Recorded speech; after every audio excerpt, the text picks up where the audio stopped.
So today we wrap up the equations of motion as applied to a particle by looking at cylindrical components. And for cylindrical components, we define them by the polar coordinates, that is the radial and the transverse directions, plus normal to that plane, we have the z direction.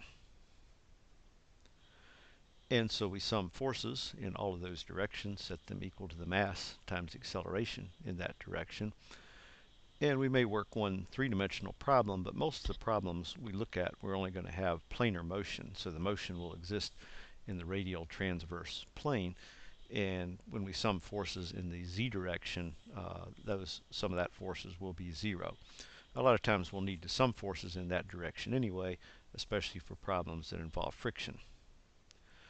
And recall our accelerations. In the radial direction, we have r double dot minus r theta dot squared, and in the transverse direction, r theta double dot plus the Coriolis acceleration 2 times r dot times theta dot. And if we have motion in the z direction, then the acceleration in the z direction is just z double dot. So let's look at an example problem here. Here's a construction crane, and we can see that as this crane is rotating, that the trolley is moving outward at the same time. Now we're assuming that we're rotating at a constant angular speed and the trolley is moving outward at a constant speed r dot. And so if we look at a free body diagram of the trolley, and again I'm not going to try to include the pulley system in there, just the fact that we have the weight of that trolley system acting downward and whatever load acting downward as well. So the other forces that would exist on this, to push the trolley outward, we'd have this force that we'll label F. And due to the Coriolis acceleration, we would have a side force here, which we'll call the normal force in the theta direction. So the side force between the trolley and the rails. That force is required to cause the trolley to rotate along with the crane arm.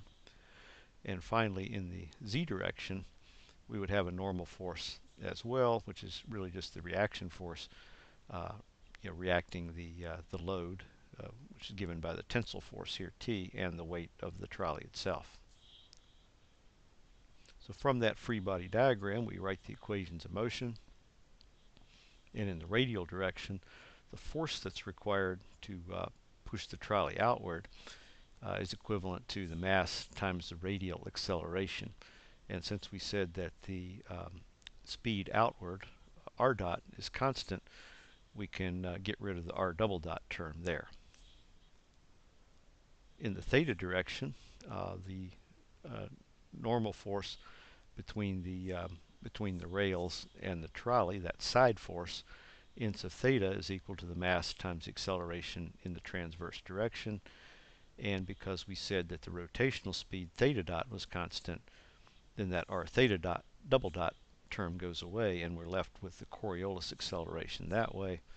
And then we can sum forces in the z direction, and because there is no motion in that direction, set that equal to 0. Here's one that involves friction. So as this person's walking outward at a speed of r dot as the turntable is rotating at speed of theta dot, if we were asked to find the friction between the person's feet and the turntable,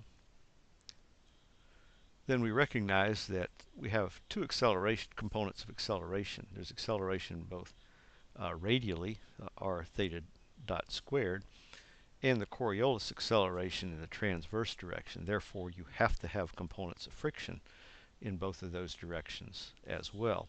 And once you find the two components of friction, then you add those two together, divide the vector sum, which would be the total friction force.